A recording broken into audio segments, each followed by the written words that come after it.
Nakakagulat malaman na minsan nang naisip ni Michael Pacquiao na wakasan ang kanyang sariling buhay. Naisip ko, try to, Ano ang dahilan ng matinding kalungkutan ng isang taong tila nasa kanya na ang lahat ng karangyaan sa mundo? Ano nga ba ang naging ugat ng malalim na sakit at kalungkutang dinanas ni Michael Pacquiao? Alamin natin sa video na ito, mga ka-star. Bago tayo magsimula, huwag po kalilimutang mag-subscribe at i-click ang bell button. Kapag narinig mo ang pangalan ng isang Michael Pacquiao, ano ang unang papasok sa isip mo? Malamang ganito rin, anak siya ni Manny Pacquiao. Napakaswerte, napakayaman, sikat ang pamilya, maimpluwensya, parang lahat ay nasa kanya na. Nakakainggit siya. Ngunit sa kabila ng mga malalaking mansion na kanyang tinitirhan, mga mansion na halos hindi na niya mabilang sa sobrang dami, mga ka-star. Just to give you background, may 2 sa US na declared pa lamang, maaaring higit pa. May 2 o 3 sa General Santos City, isa sa Forbes Park, Makati, at isa pa sa isang exclusive village sa Laguna. Ang tanong, malungkot nga bang tumira sa malalaking mansion? Bakit ang isang Michael Pacquiao ay nakaranas ng depresyon sa pagdating ng kanyang kapatid na si Eman Pacquiao at sa biglang kasikatan nito? Sa halip na magdulot ng magandang publicity para sa kanilang pamilya, naging dahilan ito ng paghahambing at kritisismo sa social media. Ang dapat sana'y masayang pamilya dahil sa mga achievements ni Eman ay nauwi sa stress at pressure para sa ibang miyembro. Kaya nga siguro naisip na nito magpa-enhance ng ilong. Sa isang interview nabanggit ni Michael na umabot sa puntong ang kanyang kalungkutan ay nagtulak sa kanya na maisip wakasan ang sariling buhay sa pamamagitan ng wire, like a charger. And then I tried. Subalit salamat at nakapag-isip siya muli at hindi niya itinuloy ang masamang plano. Sa mga sandaling iyon, naisip daw niya ang kanyang mga magulang. Ang kanyang mga magulang ay nakikita natin araw-araw sa social media. Napaka-busy. Halos hindi mo na mabilang kung ilang beses silang nagta-travel sa iba't ibang panig ng mundo bawat buwan. Dahil sa kanilang pagkaabala, bihira na ring magsama-sama ang buong pamilya. Ang madalas na kasama ni Michael araw-araw ay ang kanilang driver, bodyguard, yaya at mga kasambahay. Bihira silang magkaroon ng tunay na bonding moment bilang isang pamilya. Ang karangyaan at pera ay hindi naging mainam na pamalit sa tunay na saya dulot ng presensya ng kanyang pamilya. Nakita ng publiko ang kanilang kasaganaan, hindi ang kanilang kakulangan sa oras para magkasama-sama bilang isang pamilya. Sa laki ng kanilang mga bahay na may kanya-kanyang kwarto, parang may sarili din silang mundo kahit nasa loob ng tahanan. Pangalawa, mga ka-star, ang labis na talento, kasipagan, at napakaraming achievement ng kanyang ama ay naging isang mabigat na pressure para sa kanya. Sa sobrang dami ng nagawa ng kanyang ama, napakahirap na itong pantayan. Kaya anuman ang kanyang gawin, parang laging may kulang, parang hindi sapat. Palagi na lang siyang nasa likod ng anino ng kanyang ama sa lahat ng bagay. All the honors, confidence, fame, and achievements pinakyaw ng ama, ano pa ba gagawin niya na di pa nagawa ng isang Manny Pacquiao? Pangatlo, hindi niya agad nakita ang kanyang sense of purpose. Bakit, mga ka-star? Sapagkat wala na siyang kailangang gawin.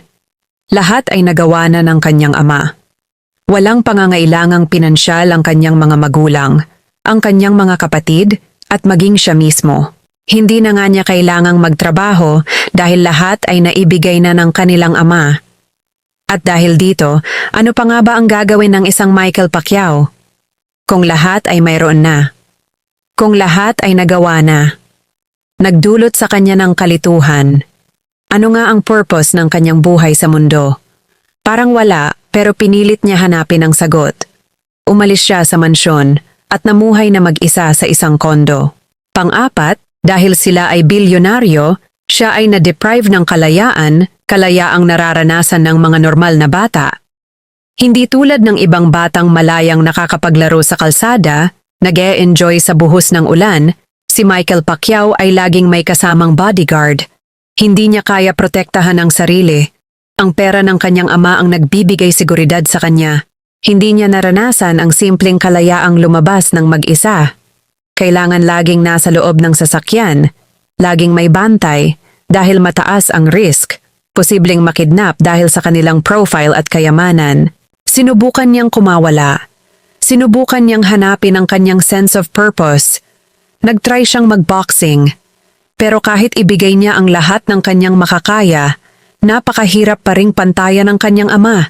Kaya kalaunan, tumigil din siya. Nagtry din siyang mag-artista, katulad ng kanyang ama. Pero ang kanyang ama hindi lang artista, naging producer pa. Kaya mas lalo itong naging mahirap pantayan. Muli, umurong siya. Hindi niya nagustuhan ang buhay na puno ng drama at intriga. Simpleng tao lang talaga ang isang Michael Pacquiao. Si Michael, katulad ng kanyang ama, ay natural na humble, mga ka-star.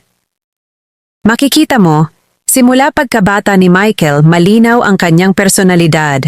Mahiyain, simple, at mababa ang loob. Kung titingnan mo siya, wala kang makikitang aura ng isang taong iniisip na, anak ako ng isang Manny Pacquiao. Walang ganong pride, walang ganoong yabang sa kanyang sistema. Pero alam niyo ba, mga ka-star, ang pinaka-main reason talaga kung bakit na-depress si Michael Pacquiao ay ito, isang simpleng pagbabago ng environment. Si Michael Pacquiao kasi, mga ka-star, ay dating nag-aral sa Brent International School sa Laguna. Alam niyo ba na ang tuition doon, kung magpapaaral ka pa lang ng isang 3-year-old, kailangan mong maghanda ng at least kalahating ₱1,000,000 para sa isang buong taon? Isipin niyo kung gaano kalaki ang halagang iyon, mga ka-star. At habang tumataas ang grado, mas lalo pang tumataas ang tuition fee. Pero malinaw naman, hindi issue ang pera sa pamilya Pacquiao. Napakarami nila niyan. Doon niya naramdaman ang parang diskriminasyon. Bakit? Kasi sa Brent International School, mga ka-star, ang mga nag-aaral doon ay pawang may kaya at mayayaman. Dahil pare-pareho sila ng antas ng buhay, pantay ang tingin sa kanya. Hindi siya special, hindi siya overpraised, dahil mayayaman din ang mga kaklase niya, katulad niya. Ngunit nang lumipat siya sa Gensan, iba ang naging trato, iba ang environment. Minsan ayaw siyang kausapin dahil Pacquiao siya, may pag-aalangan, parang may distansya, parang hindi siya nag-e-exist. At kung minsan naman, diretsahan siyang binubuli. Isang bagay na hindi niya naranasan sa international school na dati niyang pinapasok. Ayon kay Michael, kung may lumalapit man sa kanya para makipagkaibigan, kadalasan ay hindi genuine ang intensyon. Ang iba, gusto lang masabing konektado sila sa isang Pacquiao. Ang iba naman, para mailibre, dahil kilala si Michael na galante. Sa madaling salita, hindi siya tinatrato bilang isang tao, kundi parang isang object, parang ATM o impluensya o gamit na pwedeng pakinabangan. Ang magandang balita lang dito, mga ka-star, ay na-overcome ni Michael ang lahat ng iyon at nagawa niya iyon sa sarili niyang paraan. Nabanggit din niya na isa sa mga tumulong sa kanya ay ang payo ng kanyang daddy na magdasal. At mula roon, unti-unti siyang bumangon. Nilabanan niya ang lungkot. Nagboxing siya, nag-workout, nag-focus sa musika, pumasok sa politika, at pinili niyang panatilihing abala ang sarili. Hanggang sa ngayon, isa na siyang counselor, isang taong tumutulong din sa iba na dumaraan sa parehong laban. Oo, mga ka-star, mahirap talagang pantayan ang kanyang ama. Kahit pa counselor siya ngayon, hindi maiiwasang ikumpara pa rin. Dahil ang kanyang ama ay naging congressman at senador sa murang edad. At nagmula pa sa isang mahirap na pamilya. Pero sa kabila ng lahat ng iyon, ang mahalaga ay ito. Nalampasan ni Michael ang kanyang sariling laban kontra depression. At dahil diyan, masaya tayo para sa kanya. Congratulations Michael sa pagbangon at sa pagpili ng buhay. At kung kayo, mga ka-star, ay may mensahe para kay Michael, mga payo, mga salita ng pagmamahal at suporta, ipaalam ninyo sa kanya sa comments. Ipaabot natin sa kanya na hindi siya nag-iisa. Maaaring ang napapansin ni Michael ay ang masasakit at mapanirang komento, kahit pa sinabi niyang hindi na niya ito pinapansin.